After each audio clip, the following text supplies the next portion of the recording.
Hi everyone, welcome back to my YouTube channel Sreeju. ಇದು Wednesday ಬೆಳಿಗ್ಗೆ.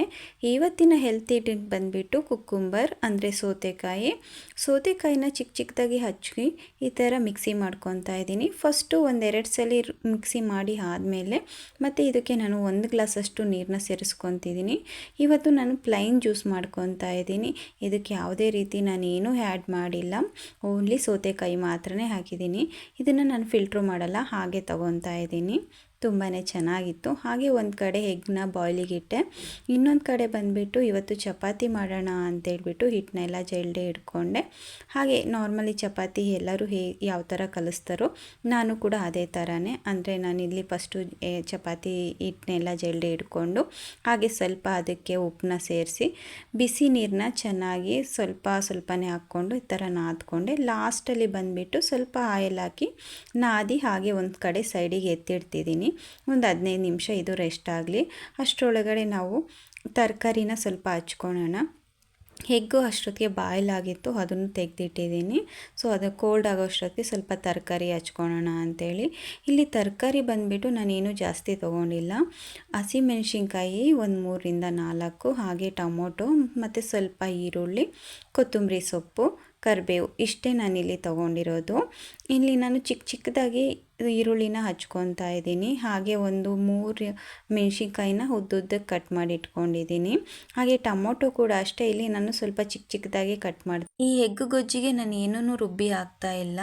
ಈ ಟೊಮೊಟೊ, ಈರುಳ್ಳಿ, ಸ್ವಲ್ಪ ಹಸಿಮೆಣ್ಸಿನ್ಕಾಯಿ, ಸ್ವಲ್ಪ ಕೊತ್ತಂಬರಿ, ಇಷ್ಟನ್ನು ನಾನು ಕಟ್ ಮಾಡಿ ಇಟ್ಕೊಂಡಿದ್ದೀನಿ. ತುಂಬ ಟೈಮ್ ಸೇವ್ ಆಗುತ್ತೆ, ಇದನ್ನು ಮಾಡೋದಕ್ಕೆ ತುಂಬಾ ಈಸಿ, ಹಾಗೆ ತುಂಬಾ ರುಚಿಯಾಗಿರುತ್ತೆ. ಈ ಎಗ್ ಗೊಜ್ಜು ಬಂದುಬಿಟ್ಟು ನಾವು ಚಪಾತಿ, ರೊಟ್ಟಿ, ಪರೋಟ, ಹಾಗೆ ಅನ್ನದ ಜೊತೆ ಕೂಡ ನಾವು ಯೂಸ್ ಮಾಡ್ಬೋದು, ತುಂಬಾ ಚೆನ್ನಾಗಿರುತ್ತೆ. ಸೊ ಇವತ್ತು ನಾನು ಸಾಂಬಾರೇನು ಮಾಡ್ತಾ ಇಲ್ಲ, ಮಧ್ಯಾಹ್ನ ಅನ್ನಕ್ಕೂ ಕೂಡ ನಾನು ಎಗ್ ಗೊಜ್ಜೆ ಯೂಸ್ ಮಾಡ್ತಾ ಇದ್ದೀನಿ. ತುಂಬಾ ರುಚಿಯಾಗಿರುತ್ತೆ. ಇಲ್ಲಿ ಒಂದು ಕಡಾಯಿ ಇಟ್ಕೊಂಡು ಅದಕ್ಕೆ ಸ್ವಲ್ಪ ಎಣ್ಣೆ, ಹಾಗೆ ಉಪ್ಪು, ಅರಿಶಿನ ಮತ್ತು ಖಾರದ ಪುಡಿ ಹಾಕ್ತಾ ಇದ್ದೀನಿ. ಹಾಗೆ ನಾನು ಕಟ್ ಮಾಡಿ ಇಟ್ಟಿರೋಂಥ ಎಗ್ನ ಕೂಡ ಉಲ್ಟಾ ಹಾಕಿ ಸ್ವಲ್ಪ ಹೊತ್ತು ಫ್ರೈ ಮಾಡ್ಕೊತಿದ್ದೀನಿ. ಫಸ್ಟು ನಾವು ಉಲ್ಟಾ ಹಾಕಿ ಫ್ರೈ ಮಾಡಬೇಕು, ಆವಾಗ ಟೈಟಾಗಿ ಅದು ಹಾಗೆ ಒಳಗಡೆ ಇರೋ ಯೆಲ್ಲೋ ಕಲರ್ ಇಟ್ಕೊಳುತ್ತೆ. ಮತ್ತು ಸೀದಾ ಹಾಕ್ಕೊಂಡು ಒಂದ್ಸಲ ಫ್ರೈ ಮಾಡಬೇಕು. ಈಗ ಅದನ್ನು ಎತ್ತಿಟ್ಟು ಅದೇ ಬಾಣಲಿಗೆ ಸ್ವಲ್ಪ ಎಣ್ಣೆ ಇರುತ್ತಲ್ವ, ಬೇಕಾದರೆ ಇನ್ನೊಂದು ಸ್ವಲ್ಪ ಎಣ್ಣೆ ಹಾಕ್ಕೊಂಡು ಅದೇ ಬಾಣಲಿಗೆ ನಾನು ಕಟ್ ಮಾಡಿ ಇಟ್ಟಿರೋಂಥ ಈರುಳ್ಳಿ ಮತ್ತು ಮೆಣಸಿನ್ಕಾಯಿ, ಸ್ವಲ್ಪ ಹಸಿ ಕರಿಬೇವನ್ನ ಹಾಕಿ ಈ ಥರ ಬಾಡಿಸ್ಕೊತಾ ಇದ್ದೀನಿ. ಇದು ಸ್ವಲ್ಪ ಫ್ರೈ ಚೆನ್ನಾಗಿ ಆದಮೇಲೆ ಇದಕ್ಕೆ ಸ್ವಲ್ಪ ನಾನು ಶುಂಠಿ ಬೆಳ್ಳುಳ್ಳಿ ಪೇಸ್ಟ್ ಹಾಕ್ತಾಯಿದ್ದೀನಿ. ಹಾಗೆ ಟೊಮೊಟೊ ಕೂಡ ಹಾಕಿ ಫ್ರೈ ಮಾಡ್ತಿದ್ದೀನಿ. ಟೊಮೊಟೊ ಸಾಫ್ಟ್ ಆಗೋವರೆಗೂ ಬೇಯಿಸ್ಬಿಟ್ಟು ಇದಕ್ಕೆ ಸ್ವಲ್ಪ ಮಸಾಲಾನ ಹಾಕ್ತಾಯಿದ್ದೀನಿ. ಗರಂ ಮಸಾಲ, ಧನಿಯಾ ಪೌಡರು, ಜೀರಾ ಪೌಡರು, ಹಾಗೆ ಸ್ವಲ್ಪ ಪೆಪ್ಪರು, ರುಚಿಗೆ ತಕ್ಕಷ್ಟು ಉಪ್ಪು, ಸ್ವಲ್ಪ ಅರಿಶಿನ ಹಾಕಿ ಮಾಡಿ 1.5 ಗ್ಲಾಸಷ್ಟು ನೀರನ್ನ ಹಾಕಿ ಚೆನ್ನಾಗಿ ಕುದಿಸ್ತೀನಿ. ಈಗ ಚಿಕ್ಕದಾಗಿ ಕಟ್ ಮಾಡಿರೋಂಥ ಕೊತ್ತಂಬರಿ ಹಾಕಿ ನಾವು ಆಲ್ರೆಡಿ ಫ್ರೈ ಮಾಡಿ ಇಟ್ಕೊಂಡಿದ್ವಲ್ವ, ಇದನ್ನ ಕೂಡ ಸೇರಿಸಿ ಸ್ವಲ್ಪ ಹೊತ್ತು ಈ ಥರ ಕುದಿಸ್ಕೊತೀನಿ. ಮಸಾಲ ಎಲ್ಲ ಎಗ್ಗಿಗೆ ಚೆನ್ನಾಗಿ ಇಟ್ಕೊಳ್ಳಿ ಅಂತೇಳಿ. ಹಾಗೆ ನಾನಿಲ್ಲಿ ಒಂದು ಎಗ್ಗನ್ನ ಹಾಗೆ ತೆಗೆದಿಟ್ಟಿದ್ದೆ, ಅದ್ರ ಸ್ವಲ್ಪ ಪುಡಿ ಮಾಡಿ ಈ ಥರ ಮಸಾಲದಲ್ಲಿ ಹಾಕ್ತಿದ್ದೀನಿ. ಆ ಥರ ಹಾಕೋದ್ರಿಂದ ತುಂಬ ಟೇಸ್ಟಿ ಚೆನ್ನಾಗಿರುತ್ತೆ. ಹಾಗೆ ಇದನ್ನು ನಾನೊಂದು ಸರ್ವಿಂಗ್ ಬೌಲಲ್ಲಿ ತೊಗೊತಾ ಇದ್ದೀನಿ. ನೋಡ್ತಾ ಇದ್ದೀರಲ್ವ ಎಗ್ ಕರಿ ಎಷ್ಟು ರುಚಿಯಾಗಿರುತ್ತೆ, ಹಾಗೆ ನೋಡೋದಕ್ಕೆ ಕೂಡ ತುಂಬಾ ಚೆನ್ನಾಗಿದೆಯಲ್ವ, ಅಷ್ಟೇ ರುಚಿಯಾಗೂ ಕೂಡ ಇರುತ್ತೆ. ಖಂಡಿತ ಟ್ರೈ ಮಾಡಿ ನೋಡಿ. ಹಾಗೆ ನಾನಿಲ್ಲಿ ನೆನೆಸೋದಕ್ಕೆ ಅಂತ ಇಟ್ಟಿದ್ನಲ್ವ, ಹಿಟ್ಟು ಕಲಸಿ ಅದು ಕೂಡ ಚೆನ್ನಾಗಿ ನೆಂದಿತ್ತು. ಇವಾಗ ಅದನ್ನು ಕೂಡ ನಾನು ಸ್ವಲ್ಪ ಲಟ್ಟಿಸ್ಕೊತಿದ್ದೀನಿ. ನೋಡ್ತಾ ಇದ್ದೀರಲ್ವ ಎಷ್ಟು ಸಾಫ್ಟಾಗಿದೆ ಹಿಟ್ಟು. ಸರಿ 15 ನಿಮಿಷ ನಾವು ಕ್ಲೀನಾಗಿ ನಾದಿ ಎತ್ತಿಟ್ಬಿಟ್ರೆ ತುಂಬಾ ಚೆನ್ನಾಗಿರುತ್ತೆ. ಚಪಾತಿ ಕೂಡ ಅಷ್ಟೇ ತುಂಬಾ ಸಾಫ್ಟಾಗಿ ಬರುತ್ತೆ.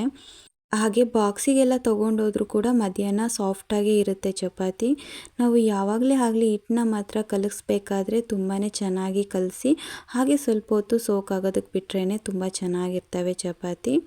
ಇಲ್ಲಿ ಚಪಾತಿ ಎಲ್ಲ ರೆಡಿ ಆಯಿತು. ನೋಡ್ತಾ ಇದ್ದೀರಲ್ವ ಎಷ್ಟು ಸಾಫ್ಟಾಗಿದ್ದಾವೆ. ಈ ಚಪಾತಿನೆಲ್ಲ ನಾನೊಂದು ಬಾಕ್ಸಲ್ಲಿಟ್ಟು ಕ್ಲೋಸ್ ಮಾಡ್ತಾ ಇದ್ದೀನಿ. ಇವಾಗ ಒಂದು ಪ್ಲೇಟಲ್ಲಿ ನಾನು ಇದನ್ನು ಅರೇಂಜ್ ಮಾಡ್ಕೊತಾ ಇದ್ದೀನಿ. ತುಂಬಾ ರುಚಿಯಾಗಿತ್ತು. ನೀವು ಕೂಡ ಟ್ರೈ ಮಾಡಿ, ತುಂಬ ಕಡಿಮೆ ಸಮಯದಲ್ಲಿ ಆಗುತ್ತೆ. ಹಾಗೆ ನಾವು ಇದನ್ನು ಚಪಾತಿಗೆ ಅಲ್ಲ ಎಲ್ಲದಕ್ಕೂ ಯೂಸ್ ಮಾಡ್ಬೋದು, ತುಂಬಾ ರುಚಿಯಾಗಿರುತ್ತೆ. ಹಾಗೆ ನಾನು ಸ್ವಲ್ಪ ಮಧ್ಯಾಹ್ನಕ್ಕೆ ರೈಸ್ ಕೂಡ ಮಾಡಿಕೊಂಡೆ. ಇವತ್ತು ಮಧ್ಯಾಹ್ನಕ್ಕೆ ನಾನೇನು ಸಾಂಬಾರು ಮಾಡಿರಲಿಲ್ಲ, ಎಗ್ ಕರಿನೇ ಮಾಡಿಕೊಂಡೆ. Thank you for watching.